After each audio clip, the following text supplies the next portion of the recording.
அனைவருக்கும் வணக்கம்.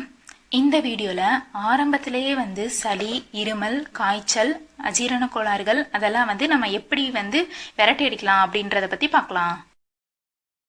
துளசி, கற்பூரவள்ளி இலை, தூதுவளை, வெற்றிலை, வேப்பங்கொழுந்து, மிளகு, சீரகம், மஞ்சள் தூள் 2 டம்ளர் தண்ணி ஊற்றி அதில் மஞ்சள், மிளகு, சீரகம் இந்த 3 எப்பயுமே வீட்டில் இருக்கும். அதோட இப்போ நான் சொன்ன எல்லா இலைகளையும் போட்டு தான் கண்டிப்பாக கொதிக்க வைக்கணும் அப்படின்றது இல்லை. அட்லீஸ்ட் 2 3 உங்களுக்கு எது கிடைக்குதோ அந்த இலையை போட்டு இந்த மாதிரி கொதிக்க வச்சு குடிங்க. 2 டம்ளர் தண்ணி 1 டம்ளர் தண்ணியாக குறையிற வரைக்கும் நல்லா அந்த தண்ணி கொதிக்கட்டும்.